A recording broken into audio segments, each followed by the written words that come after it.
June is a month redolent with possibilities. The flowers have opened, the birds are singing, anything is possible.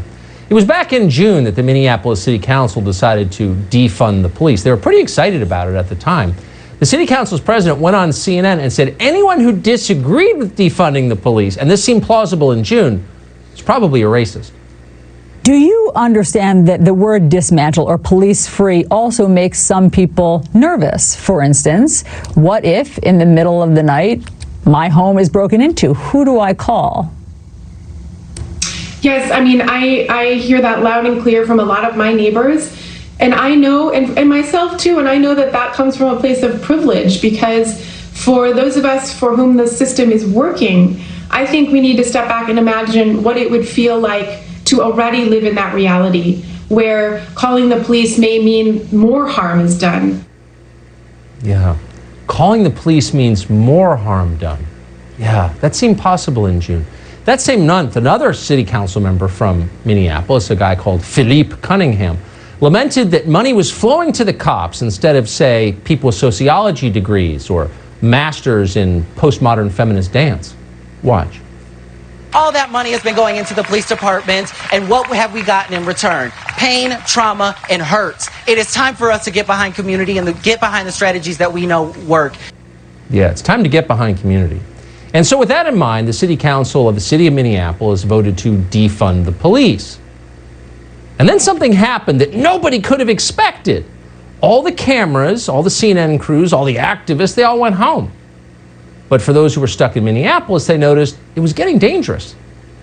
Really dangerous. So you know what happened? You can guess. At a meeting this week, the same city council that voted to defund the police demanded answers from the police chief. Why weren't the police doing more to stop criminals? Watch. I would appreciate some more information on how we're addressing the carjackings. I know that there's been a number of them in the community, and they've really terrorized residents.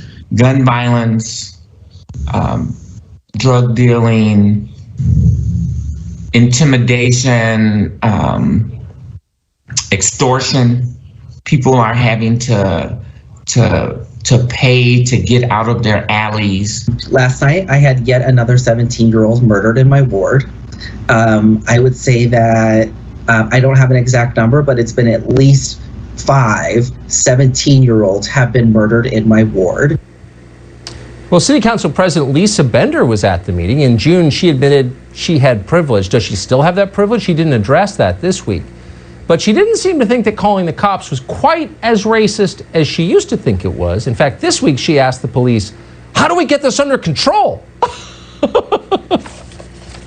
It's too good. Brian Cleckner is a former Army Ranger sniper. He has some ideas for how we might get this under control in Minneapolis. Ryan, great to see you. Now, I should stipulate that most of these city council members have been immune from the effect of their own policies, of course, because they have stuck taxpayers with the bill for private security.